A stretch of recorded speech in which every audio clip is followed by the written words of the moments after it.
Hi guys, this is Connie, back for more Connie Reads The Giver. This is chapter 2. Come. Jonas watched as his father poured a fresh cup of coffee. He waited. "You know," his father finally said, "every December was exciting to me when I was young. And it has been for you, and Lily too, I'm sure. Each December brings such changes." Jonas nodded. He could remember the Decembers back to when he had become, well, probably a 4. The earlier ones were lost to him, but he observed them each year, and he remembered Lily's earliest Decembers. He remembered when his family received Lily, the day she was named, the day that she had become a 1. The ceremony for the ones was always noisy and fun. Each December, all the new children born in the previous year turned 1. One at a time. There were always 50 in each year's group, if none had been released. They had been brought to the stage by the nurturers who had cared for them since birth. Some were already walking, wobbly on their unsteady legs. Others were no more than a few days old, wrapped in blankets held by their nurturers. "I enjoy the naming," Jonas said. His mother agreed, smiling. "The year we got Lily, we knew, of course, that we'd receive our female, because we'd made our application and been approved. But I'd been wondering and wondering what her name would be." "I could have sneaked a look at the list prior to the ceremony," Father confided. "The committee always makes the list in advance, and it is right there in the office at the nurturing center." "As a matter of fact," he went on, "I feel a little guilty about this, but I did go in this afternoon and look to see if this year's naming list had been made yet. It was right there in the office, and I looked up number 36. That's the little guy I've been concerned about, because it occurred to me that it might enhance his nurturing if I could call him by a name. Just privately, of course, when no one else is around." "Did you find it?" Jonah asked. He was fascinated. It didn't seem a terribly important rule, but the fact that his father had broken a rule at all awed him. He glanced at his mother, the one responsible for adherence to the rules, and was relieved that she was smiling. His father nodded. "His name, if he makes it to the naming without being released, of course, is to be Gabriel. So I whisper that to him when I feed him every 4 hours, and during exercise and playtime, if no one can hear me. I call him Gabe, actually," he said and grinned. Gabe. Jonas tried it out. A good name, he decided. Though Jonas had only become a 5 the year that they acquired Lily and learned her name, he remembered the excitement, the conversations at home, wondering about her, how she would look, who she would be, how she would fit into their established family unit. He remembered climbing the steps to the stage with his parents, his father by his side that year instead of with the nurturers, since it was the year that he would be given a new child of his own. He remembered his mother taking the new child, his sister, into her arms, while the document was read to the assembled family units. "New child 23, the namer had read. "Lily." He remembered his father's look of delight, and that his father had whispered, "She's one of my favorites. I was hoping for her to be the one." The crowd had clapped, and Jonas had grinned. He liked his sister's name. Lily, barely awake, had waved her small fist. Then they had stepped down to make room for the next family unit. "When I was 11, his father said now, "as you are, Jonas, I was very impatient waiting for the ceremony of 12. It's a long 2 days. I remember that I enjoyed the ones, as I always do, but that I didn't pay much attention to the other ceremonies, except for my sister's. She became a 9 that year and got her bicycle. I'd been teaching her to ride mine, even though technically I wasn't supposed to. Jonas laughed. It was one of the few rules that was not taken very seriously and was almost always broken. The children all received their bicycles at 9. They were not allowed to ride bicycles before then, but almost always the older brothers and sisters had secretly taught the younger ones. Jonas had been thinking already about teaching Lily. There was talk about changing the rule and giving the bicycles at an earlier age. A committee was studying the idea. When something went to a committee for study, the people always joked about it. They said that the committee members would become elders by the time the rule change was made. Rules were very hard to change. Sometimes, if it was a very important rule, unlike the one governing the age for bicycles, it would have to go eventually to the receiver for a decision. The receiver was the most important elder. Jonas had never even seen him, that he knew of. Someone in a position of such importance lived and worked alone. But the committee would never bother the receiver with a question about bicycles. They would simply fret and argue about it themselves for years until the citizens forgot that it had ever gone to them for study. His father continued. So I watched and cheered when my sister Katya became a 9 and removed her hair ribbons and got her bicycle, father went on. Then I didn't pay much attention to the 10s and 11s, and finally, at the end of the second day, which seemed to go on forever, it was my turn. It was the ceremony of 12. Jonas shivered. He pictured his father, who must have been a shy and quiet boy, for he was a shy and quiet man, seated with his group, waiting to be called to the stage. The ceremony of 12 was the last of the ceremonies, the most important. I remember how proud my parents looked, and my sister too, even though she wanted to be out riding the bicycle publicly. She stopped fidgeting and was very still and attentive when my turn came. But to be honest, Jonas, his father said, for me, there was not the element of suspense that there is with your ceremony, because I was already fairly certain of what my assignment was to be. Jonas was surprised. There was no way really to know in advance.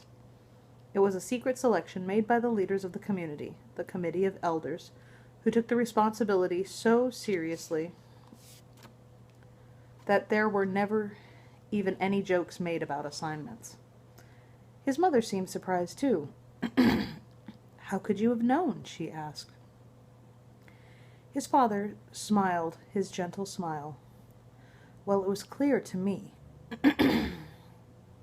And my parents later confessed that it had been obvious to them, too, what my aptitude was. I had always loved the new children more than anything. When my friends in my age group were holding bicycle races or building toy vehicles or bridges with their construction sets, or all the things I do with my friends, Jonas pointed out, and his mother nodded in agreement. I always participated, of course, because as children we must experience all of those things. And I studied hard in school, as you do, Jonas. But again and again, during free time, I found myself drawn to the new children. I spent almost all of my volunteer hours helping in the nurturing center. Of course, the elders knew that from their observation. Jonas nodded. During the past year, he had been aware of the increasing level of observation in school, at recreation time, and during volunteer hours. He had noticed the elders watching him and the other 11s. He had seen them taking notes. He knew, too, that the elders were meeting for long hours with all of the instructors that he and the other 11s had had during their years of school. So I expected it, and I was pleased, but not at all surprised when my assignment was announced as nurturer, Father explained. Did everyone applaud, even though they weren't surprised? Jonas asked. Oh, of course. They were happy for me that my assignment was what I wanted most.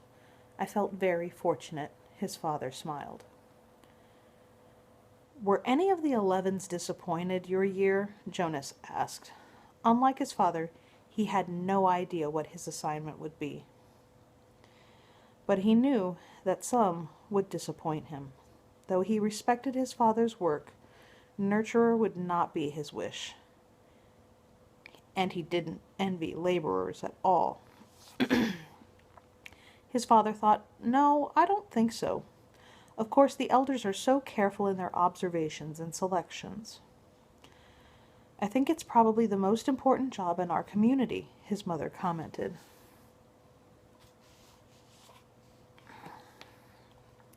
My friend, Yoshiko, was surprised by her selection as doctor, father said, but she was thrilled. And let's see, there was Andrei. I remember that when we were boys, he never wanted to do physical things.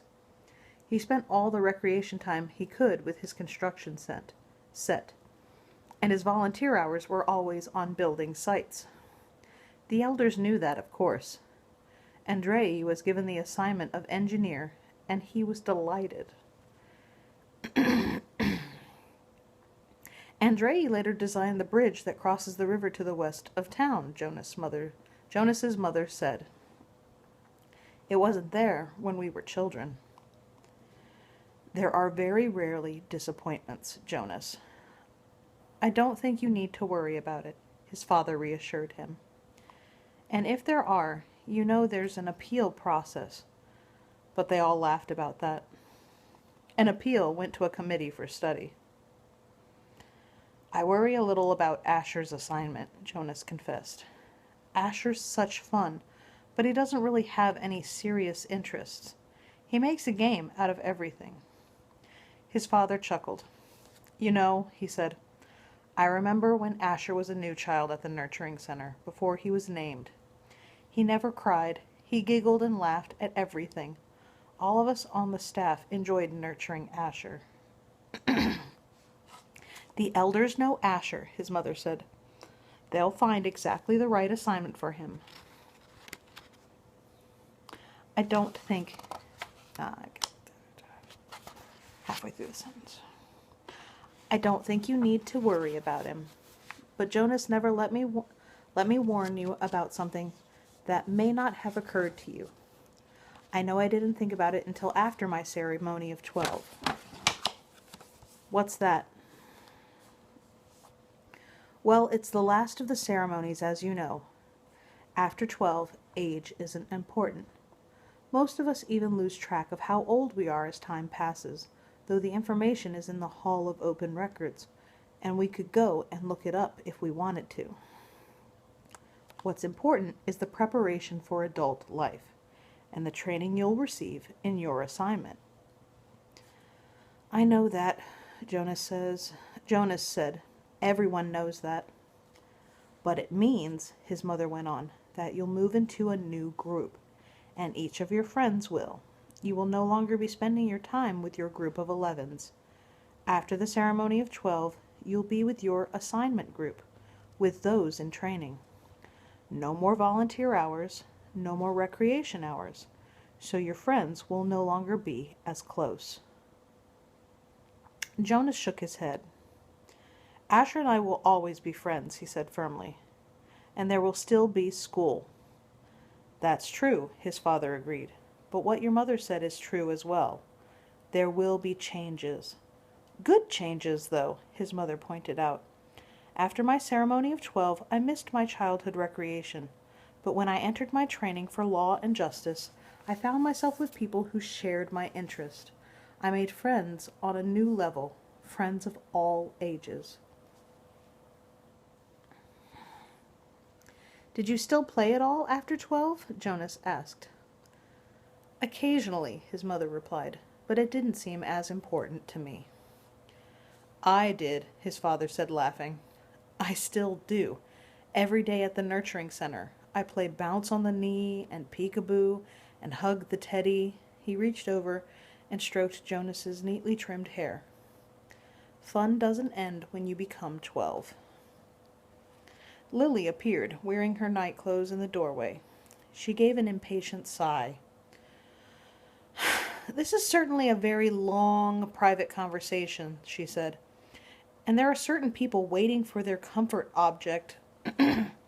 Lily, her mother said fondly, you're very close to being an 8, and when you're an 8, your comfort object will be taken away. It will be recycled to the younger children.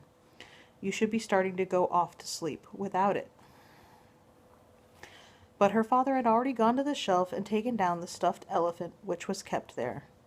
Many of the comfort objects, like Lily's, were soft, stuffed, imaginary creatures.